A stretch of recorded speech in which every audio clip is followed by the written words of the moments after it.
Hello, my name is Kyle Rogers, and I'll be your first affirmative speaker. Hi, I'm Smidt. I'll be your second affirmative. Thank you, Judge. Hi, I'm Megan Johnson, first negative. Thank you. I'm Roman Smith, second negative. Thanks for judging. Roman. So before we actually get started with the debate round, would you mind sharing any judging experience you have, or I know you have significant experience, but if there's anything specific that you'd like to see from us in today's debate round? Okay, so you guys, I don't know who's heard this speech before, but yeah, I do have some. I don't know about significant experience, but I do have some experience, and I'm basically a stock issues judge. But I see that as a paradigm for analysis, not for a bag of jargon to be thrown around. Because I still want to hear you communicating like you would to any regular person. Make everything really understandable. Why you're doing what you're doing. Why I should think that's important. Why I should vote for you because of that. And I want creative introductions and conclusions. No, therefore I urge an affirmative ballot. And I prefer that you don't do the ready thing, that you just kind of stand with poise and wait for your audience to be ready and then start at an appropriate time, like real speakers in the real world would do. And please don't say let's begin, okay? Do not say let's begin. That's not creative and exciting. All right. Let's see. I just want you guys to be really. I want you to have fun, and be really. So don't be worried, okay? So don't look worried. Be happy, and that's really engaging to judges. So just have fun with your speeches. Thank you very much. Yeah. Oh, would anybody like to pray before we start? Yeah, let's do that. Open the day. Who's volunteering? What? Would you like to pray? Sure. Oh, yeah, sure. Okay. All right. Dear Lord, we thank you for the opportunity we have to come together with all of us today and just debate about what. We thank you that you've given us the opportunity to do this. And I pray that not only in this round, but just throughout the rest of the tournament and hopefully for the rest of our lives, we'll just help us just glorify you and to be honoring to each other and to those in authority of us. And please help this round to go good and for us to be respectful and for just all of us to do good and have a good time. In your name I pray. Amen.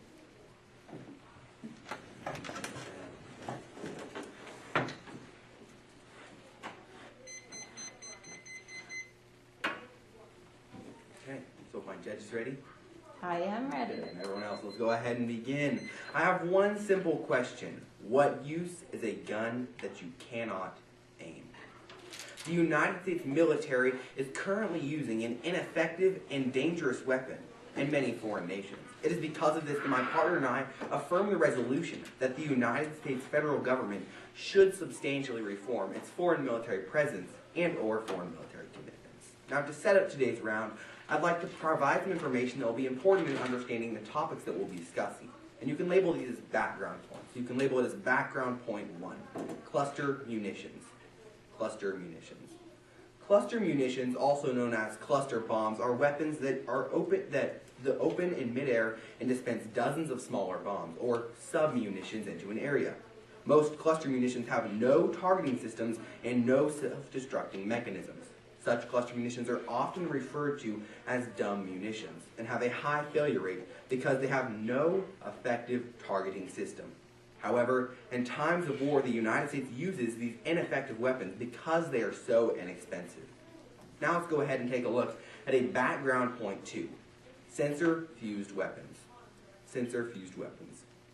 Sensor-fused weapons are a special class of precise cluster munitions that have a self-destructing mechanism. These smart munitions have very low failure rates and are a sophisticated weapon of warfare. Now let's go ahead and take a look at our third and final background point. Convention on Cluster Munitions. Convention on Cluster Munitions. The Convention on Cluster Munitions, also known as the CCM, is an international treaty that seeks to eliminate the use of the indiscriminate cluster munitions that outlaws the production, the use, and the sale of these dumb munitions. It also requires clearance of unexploded ordnance, which are the submunitions that remain in formally targeted areas. Since its inception in 2008, 113 countries have ratified it, refusing to approve the indiscriminate cluster munitions. However, the United States has not yet ratified this treaty, severely restricting the benefits of it. Therefore, my partner and I present the following plan. Ratify the Convention on Cluster Munitions. Mandate. Ratify the Convention on Cluster Munitions. The Senate will ratify and the President will sign the Convention on Cluster Munitions. The requirements of the treaty will be enforced by all agencies. Production, use, sale, and stockpiling of dumb munitions will halt. The military will instead produce and use smart munitions, such as the sensor-fused weapons. Now let's explore the reasons for such a reform and our advantages. Advantage 1, military strength. Military strength. Subpoint A will explain the main problem with these dangerous weapons, or the harm. A, cluster munitions kill civilians. Cluster munitions kill civilians. According to the PACE International Law Review in January of 2010, quote, a recent study concluded that civilians, especially children, make up for the majority of people killed by cluster bombs. Research in 24 different countries confirmed at least 11,000 casualties, which translates to close to 100,000 casualties worldwide. The study found that over 98% of casualties caused by cluster munitions were innocent civilians, while 5% of those casualties were due to unexploded submunitions, unquote.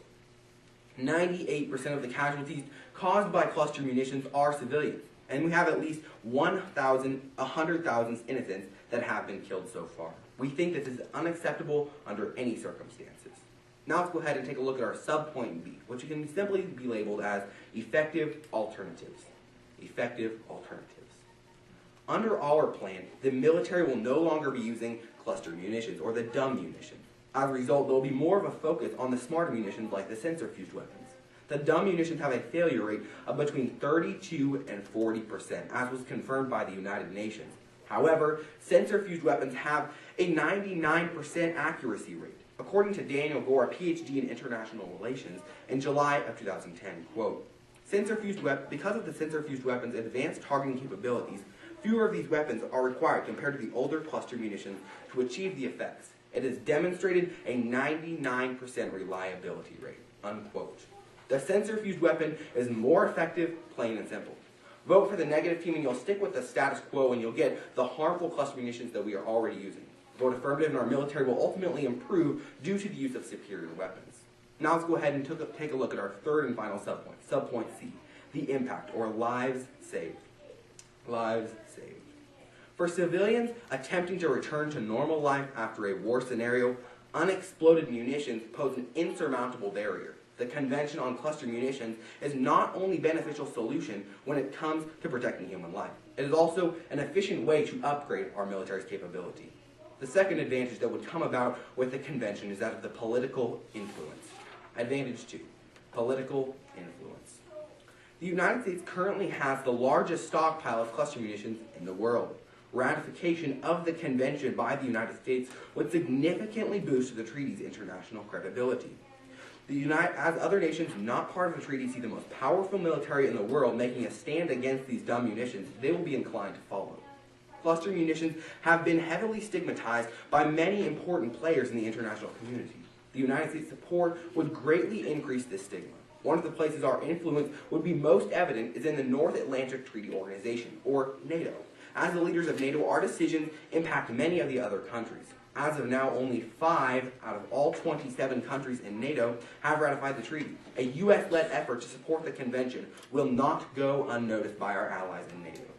According to the Interpress Service in 2010, they said that, quote, Laura Lumpy, legislative representative at the Friends Committee on National Legislation, which houses the United States campaign to ban landmines, explained that by signing on, the United States could put pressure on other large-scale users of cluster bombs, which also have not signed onto the treaty, such as Russia or even China.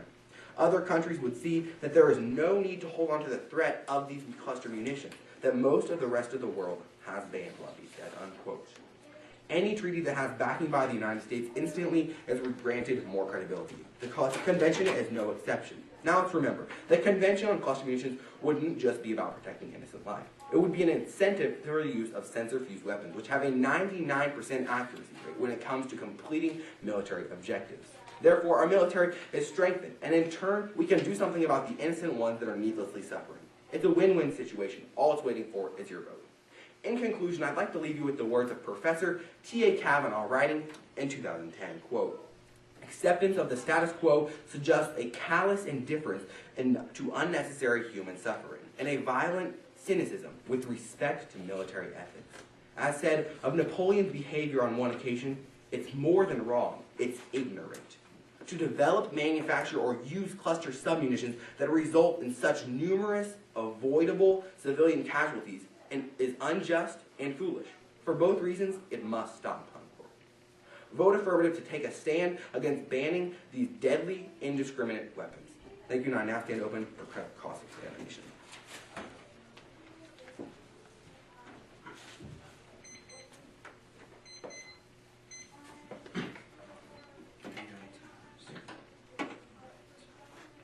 So just a few questions for you today, Kyle. First is, can I take a look at your one I see? Yeah, here you go. Awesome, thank you.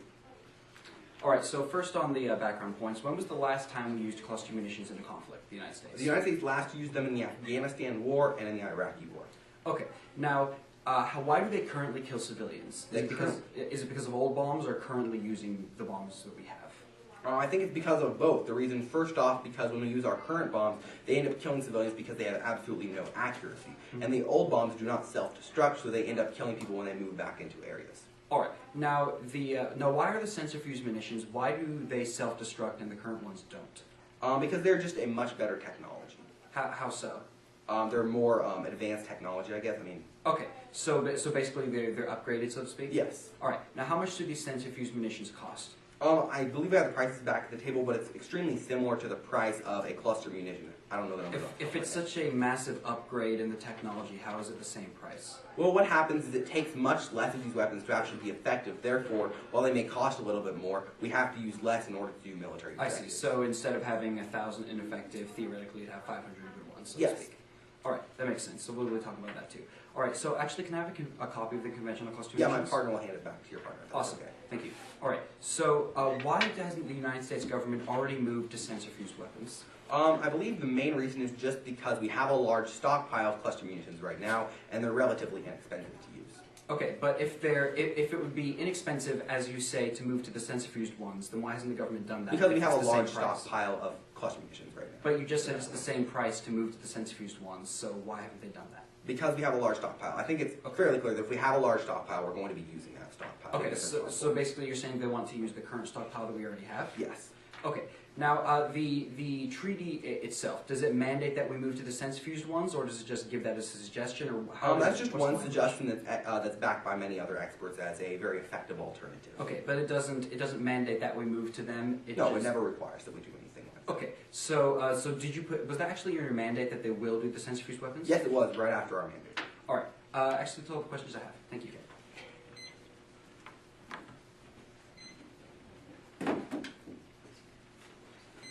Starting prep.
4 minutes used.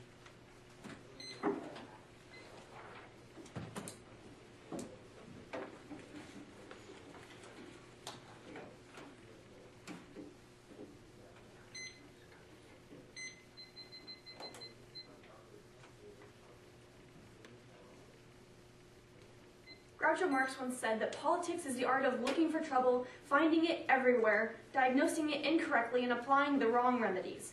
Unfortunately, this is the problem that we see with the affirmative team's plan, that it's simply the wrong remedy, and that they've identified a problem that simply doesn't exist. Those are the points that I'll be going over in my speech, as well as an issue of topicality, whether or not it's under the resolution, and then my partner's going to address more of off-case, actually dealing with the effects of their plan. So let's start off at the very top, talking about the resolution. Now, the resolution, as I'm sure you're aware, states that that the United States federal government should substantially reform its foreign military presence and/or foreign military commitments.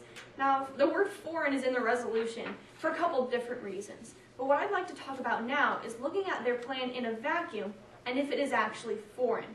We'd like to interpret the resolution as a foreign policy being one that could not be done without foreign nations. For instance, if we were completely isolationist and if we only had domestic policies, could their policies still be done? And the answer is yes. Their policy does not actually need foreign countries to exist as a plan. If you look at it in a vacuum, what it does is it simply bans on the use of cluster munitions for the United States to use. It actually doesn't have anything else to do with other nations except that they're ratifying a convention to do so. But their plan could actually exist without these foreign nations, which actually makes it domestic military policy as opposed to foreign military policy.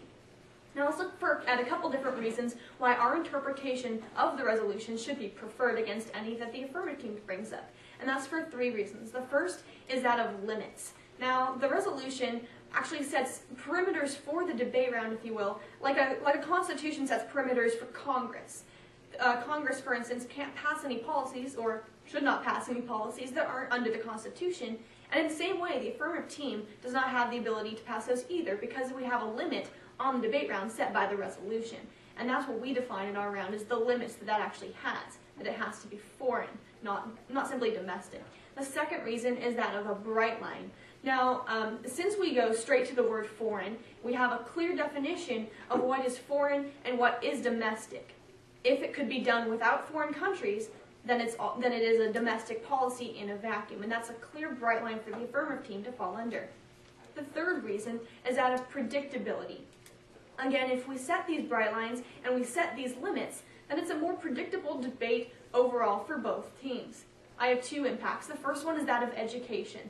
Education is one of the highest values in today's debate round because that's why we're all here. We wouldn't be doing debate if our moms didn't make us do it for school, and then we started enjoying it, obviously. But that is the highest value in debate, to actually get education out of the entire practice. The second impact is that of fairness. Again, we do need to look at the predictability aspect for both teams and whether or not it's a domestic policy or foreign, and thereby predictable for both teams. Now let's look to more of the on-case arguments, referring specifically to their advantages. Now, as I'm sure you noticed, in their advantage, they have a couple different harms as well. So basically, that's the meat of their case after their plan. Let's refer to that. Their advantage 1 of military strength, I have 3 responses. And the first one is that of cluster munition accuracy. Cluster munition accuracy. Let's look at a piece of evidence from Lieutenant Colonel Michael Lacey, 2009. He said, quote, "The first concern of the opponents of cluster munitions is easily dismissed. No weapon is required to be delivered with pinpoint accuracy. The law of war has never required that a weapon be developed as such. Indeed, if anything, the precision-guided munitions that characterize such cluster munitions have made for an increase in bombing an increase in bombing accuracy and effectiveness since World War II," unquote. So they've actually upped the accuracy of bombing overall, these cluster munitions, so they are pretty accurate. My second response is that of a flawed number. Now, if we look back to the 1AC, they quoted the 98% civilian death rate, and I'd like to actually talk about that number real quick. This is from the Handicap International, 2007. They said that, quote, "A preliminary report in 2006 found that 98% of recorded casualties were civilian." This preliminary report marked a watershed, establishing for the first time in a single document a global frame of reference for the human impact of cluster submunitions, unquote. So what that evidence is actually saying is that basically they're the only source to actually have this number, and no one else has confirmed it. It's a preliminary report, so it hasn't really been confirmed. Let's look to another piece of evidence from the same source. They said that this report is part of an ongoing research project started, starting in April 2006, unquote. So it's actually not a completely finished project yet, so that number is not really confirmed. My third response is that of post-conflict cleanup. Now, the biggest issue with cluster munitions is that after they remain in the ground, then civilians can come by later and accidentally detonate one of them. That is one of the largest problems with cluster munitions. However, the United States is consistently cleaning those up so that there are no civilian deaths after the fact. Let's look to a piece of evidence from Stephen Groves, April of 2011. He said that, quote, "The international campaign to ban landmines," which is the conventional cluster munitions, notes that while the U.S. employed cluster munitions in Afghanistan, clearance operations followed in 2002 to 2003, guided by U.S. cluster strike data, unquote. So actually, the last time that we used cluster munitions in Afghanistan, like the affirmative team said, we followed it up with extensive cleanup operations so that there aren't those civilian deaths after the fact. There's no way that they will be able to actually detonate after the mission because we clean them all up. So the civilian deaths actually is not a problem anymore, though it may have been in the past. Now let's look down to the second part of their Advantage 1, talking about the effective alternatives. I have two responses. First of all, does not exist. Does not exist. Now they talk specifically about the smart cluster munitions and the ones that self-destruct and how we could simply use those instead. Actually, they don't exist. They're not completely developed in the status quo. Let's look to what Karen Amabile and James Hancroft, U.S. Army Armament Research, they said in May 2010, quote, "The program to demonstrate." Oh, I'm sorry. This is in response to the Common Smart Submunition. That's what this article is talking about, and they said that it's currently in development as one of the bullet points of this type of technology, that it's actually still in development. And again, they said of the proximity-initiated submunition, which is the other type that actually self-destructs, they said that that one, that would actually, no, that doesn't say that, but that would actually take more technology as well. So if they want to look at these different pieces of evidence to confirm that they actually say that, because it's difficult to actually read them because they're simply bullet points, but they said that they're not in production and they haven't actually been completely developed yet. So this technology does not exist. My subpoint 2 is out of worse alternatives. Now, what the military would, or actually, I'm gonna skip over that actually, and I'm gonna go down to my solvency point in my last couple seconds, and that is of funding needed. So solvency 1 is funding needed. This is from Captain Matthew from the U.S. Air Force, spring of 2010. He said that, quote, the Convention on Cluster Munitions prohibits state parties from using, developing, producing, acquiring, stockpiling, retaining, or transferring cluster munitions. Current U.S. stockpiles consist of more than 5 million cluster munitions and will cost approximately $2.2 billion to destroy, unquote. So we do actually see funding needed for that. So for these reasons, I ask you to reconsider the affirmative team's plan. Thank you.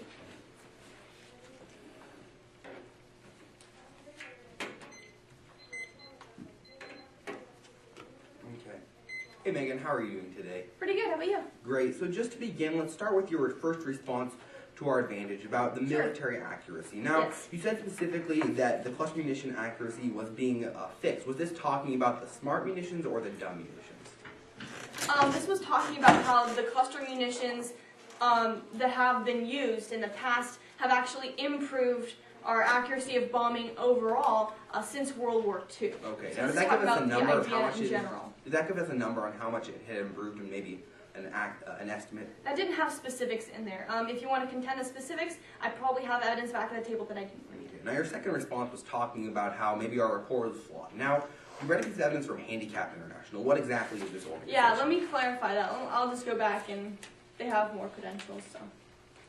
You can ask another question after find evidence. Okay, I actually had a question about the evidence. Okay.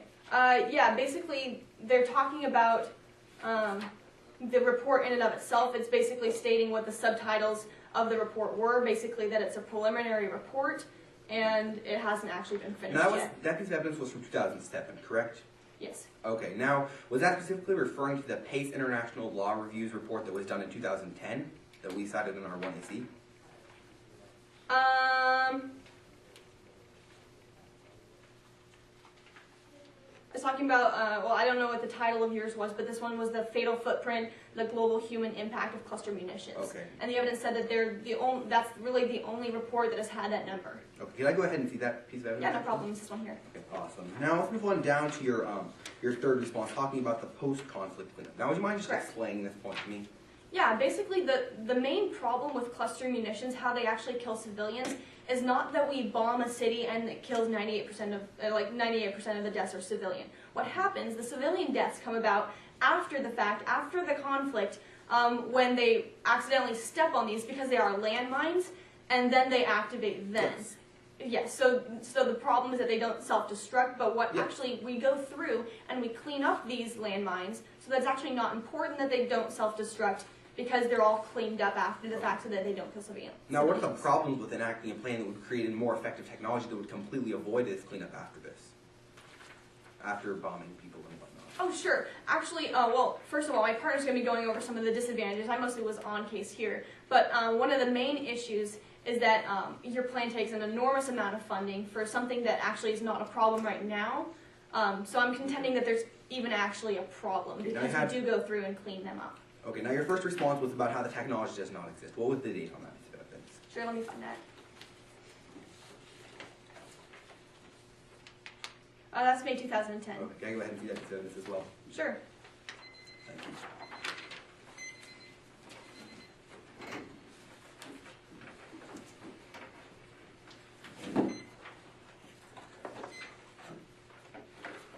And start with that one.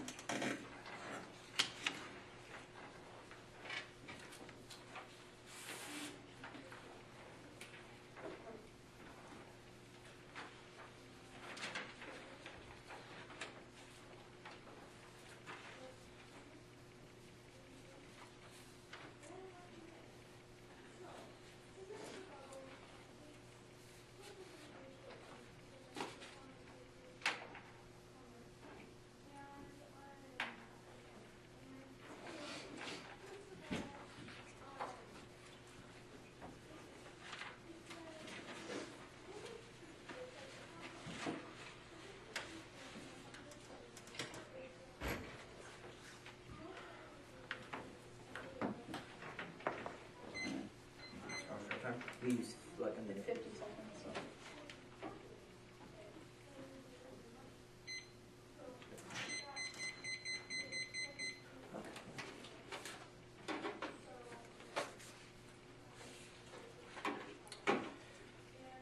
Senator Patrick Leahy once said that, quote, weapons that are inherently indiscriminate, whether by design or by effect, should have no place in today's world, end quote. Now, it is the stance of the affirmative team that because we have an effective alternative in the current system, all we need to do is actually start stockpiling and producing this weapon. It would be a good incentive for the United States to join the Convention on Cluster Munitions. I'll be looking at that through my speech as we go over what the negative team brought up in our speech and their assertions against our case. However, before I go into our actual case, let's start off first with topicality. Now, they said our plan is not any sort of foreign commitment. I have one response that will have 3 subpoints. So my simple response is an international commitment. My first response is an international military commitment. Now, I'd like to point out the negative team in their speech never actually read any sort of definitions or any sorts of quantifications of what sort of words, what they actually mean, or definitions of the terms our plan affects. So let's look at our first definition. Our first definition is of a military commitment.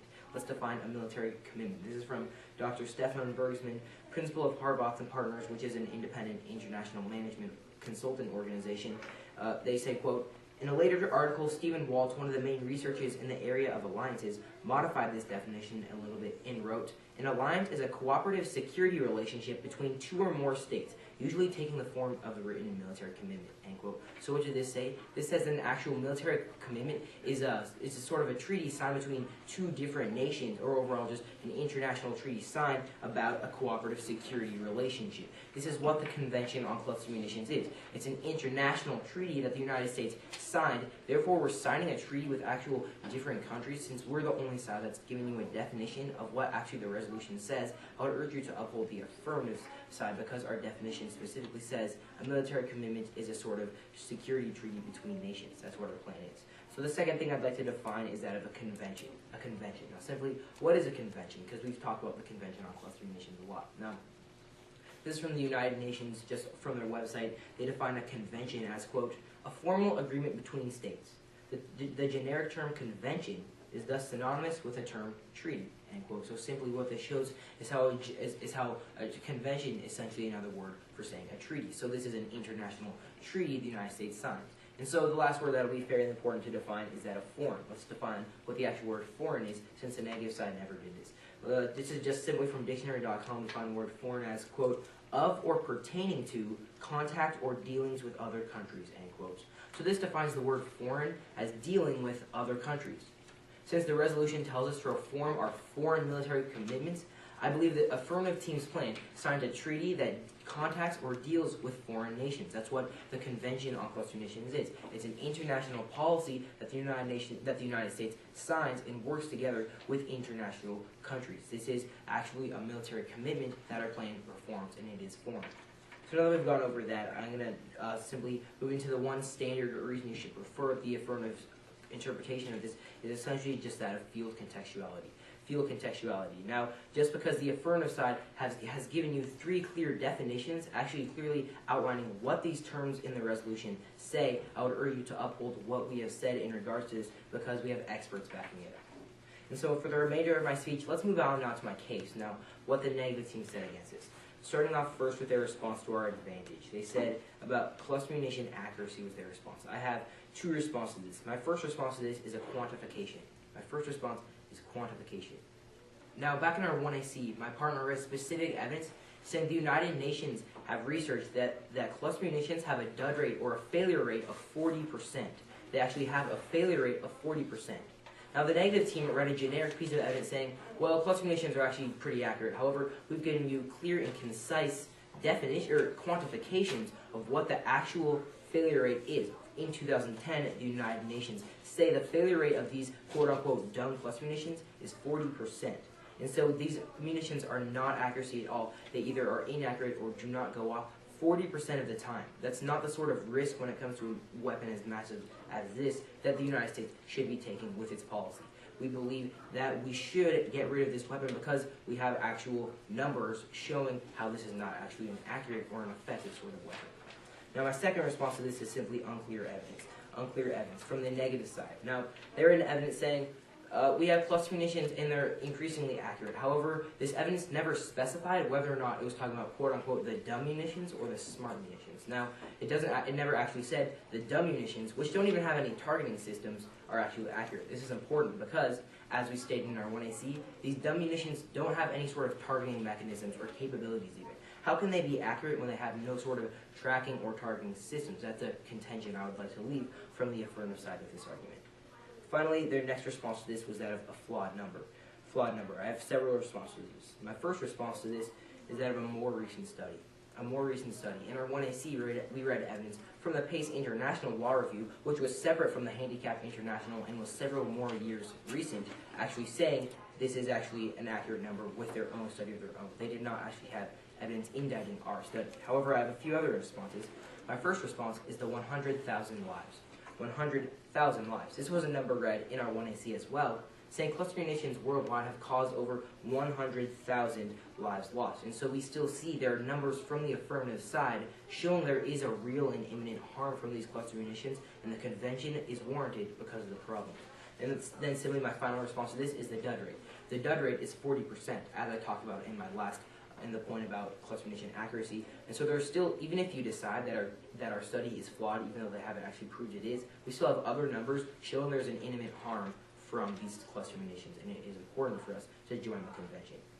Moving on now to their conflict, or to their argument under effective, or their final argument under military strength. They said post-conflict cleanup. Now, this is a fairly interesting argument they made. They had evidence saying in 2002, in 2003, we cleaned up this ordinance. However, there was never any more examples of from past 2002 or 2003 when we actually have. And so this needs to have one simple response, that is of 2013.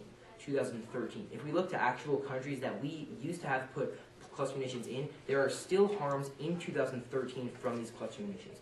Let's look at some evidence from Carolyn Shapiro, an associate professor of law and director of the Institute on the Supreme Court of the United States, from April 3rd of 2013. This is just a few weeks ago. This was reported. Quote, Laotians, after 38 years, are still suffering the effects of the U.S. cluster bombs. The U.S. drops more bombs per capita on Laos than any other nation or country in any other war. There were more than 2 million tons of ordnance dropped during 1964 and 1973, and it's estimated 30% did not detonate. End quote. This shows in April of 2013, the people of Laos are still suffering from U.S. cluster bombs. Obviously, we haven't done a very good job of cleaning this up in the current system. The affirmative side will actually make an effort to reduce this threat of cluster munitions because the harms are still existing. Now, their final argument they made was how the technology does not exist. My simple response to this is we need to stockpile. We just need to stockpile. The United States has the technology to use these smart cluster munitions. We simply do not have the stockpile of them because the dumb cluster munitions stockpile is so large.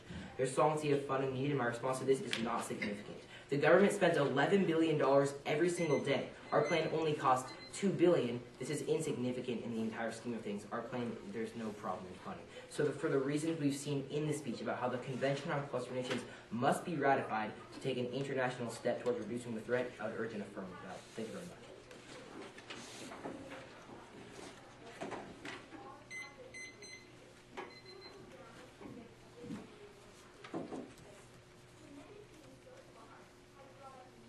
All right, how are you today, Nate? I'm doing great. How about yourself?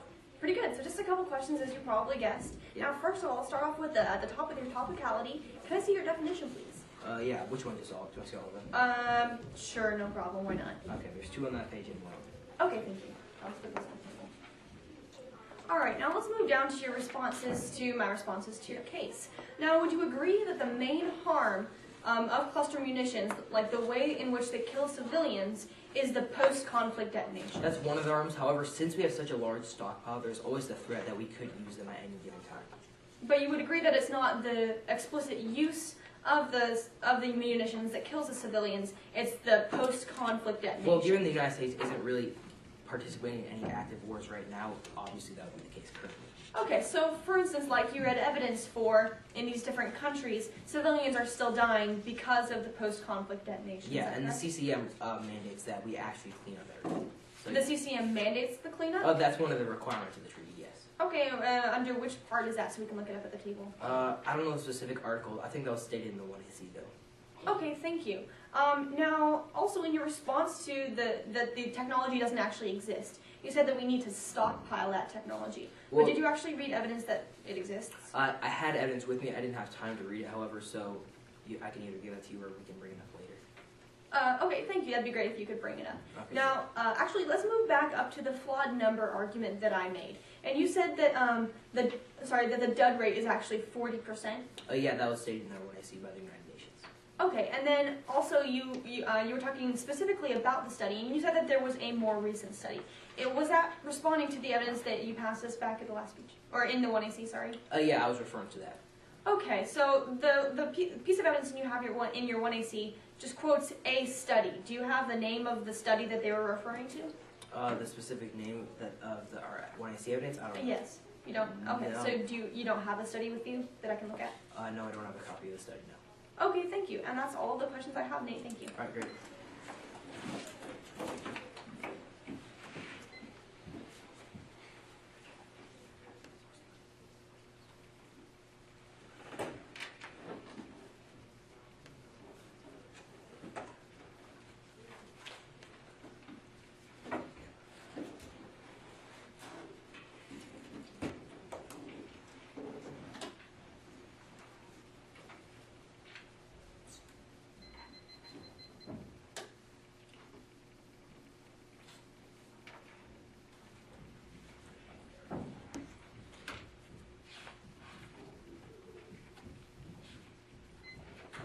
the smartest munitions that the United States has available today are not that accurate and not that cheap, extremely expensive. What we're going to be doing in this speech is looking at first the cost of the smartest munitions that we have available today, so the ones that the affirmative team would be mandating the development of, as well as some disadvantages. So let's get right into it. The first solvency point that I'm going to be looking at is massive cost. Massive cost. Now before we go into the cost argument, we're going to look at the dud rate of the smartest munition that we have available right now. The American University International Law Review said in 2010, quote, "The United States concentrated on a technical solution, i.e. provision of a new generation of cluster munitions that left almost no duds. However, this technology already exists, with an advanced type, the M85 bomblet, already tested in a real combat situation in the 2006 Lebanon War." So that's saying that we have this, talking about one of the smartest munitions we have. So they said, a study and British explosive ordnance experts found that its hazardous duds rate actually topped 10%. End quote. So that's looking at one of the smartest munitions that we have. The dud rate is actually around 10%. Now, why is this important? It's the contention of the affirmative team. We're obviously contesting that, but it's their contention that the dud rate of the current ones is 40%. So according to this statistic, the new ones are about 4 times as effective. Let's keep that in mind, because it means that we would have to have about 1/4 of the current munitions that we have when we replace them. So we're going to keep that number in mind as we look at the cost. Now, what exactly is the cost of the smartest munitions that we have available today? Let's take a look at that. The Daily Times, a Pakistani newspaper, said in December of 2008, quote, "India is seeking the purchase of 500 advanced technology cluster bombs from the United States. New Delhi had specifically asked the United States to provide 510 units of the American CBU-105 cluster bomb. If Washington approves the sale, the bombs will cost New Delhi $375 million. End quote. Essentially what that's saying is that India was looking to buy advanced technology, so basically the centrifuge, the upgraded cluster bombs from the United States. And if they were going to buy 510, it would cost $375 million. So if you do the math there, it comes out to about $740,000 a piece for each of the munitions. Now, if we do the math there, let's actually look at another piece of evidence really quickly about how many we currently have in cluster munitions. Captain Matthew Dunham of the Air Force said in 2010, quote, "Current United States stockpiles consist of more than 5 million cluster munitions." End quote. So essentially that's saying our current cluster munition stockpile is 5 million. So to replace the whole stockpile of cluster munitions at that number of the 740,000 apiece with the new ones would cost $3.7 trillion. Now, it's the contention of the affirmative team, as we look through the evidence, that the new munitions are about 4 times as effective. So if we only replace 1/4 of the current ones, that would cost $925 billion. That is more than the entire defense budget for the United States, which is larger than any defense budget in the entire world. That is $925 billion, and an extremely large number that the affirmative team has not provided any funding for whatsoever. So thus their plan fails on the issue of solvency, given they have not provided any funding for the government to be able to actually increase and upgrade their munitions, given it would cost such a substantial amount. Let's go to the second solvency point of some munitions allowed. Now, the fact is that the Convention on Cluster Munitions actually doesn't require the countries to upgrade. It allows old munitions to be in place. So even if it was effective and it was cheap to upgrade, they wouldn't, because they can still use old ones. Theodore Broman, PhD, said in 2011, quote, "The Convention on Cluster Munitions exempts certain artillery shells manufactured in Germany, France, and Sweden from its definition of cluster munition.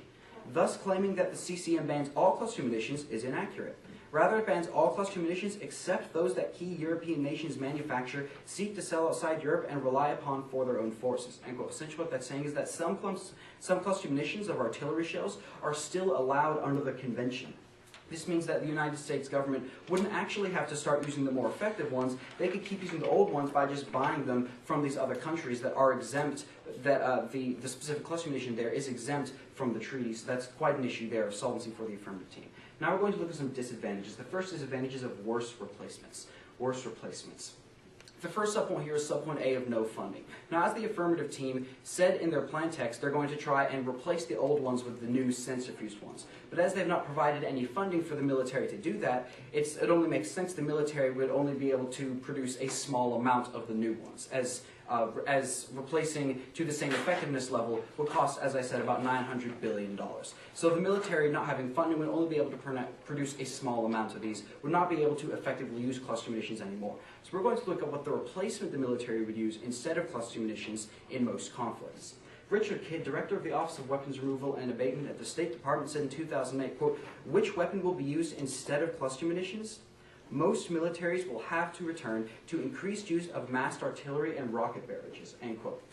Now, why does this matter? The fact is that not being able to cheaply use cluster munitions are actually, even the dumb ones, are actually a lot more effective and a lot more precise than our old basically conventional bombs such as just rocket barrages. Daniel Gore, PhD, said in 2010, quote, "The reason the United States and other major military powers have not signed the convention is that cluster munitions serve an extremely useful and legitimate military role.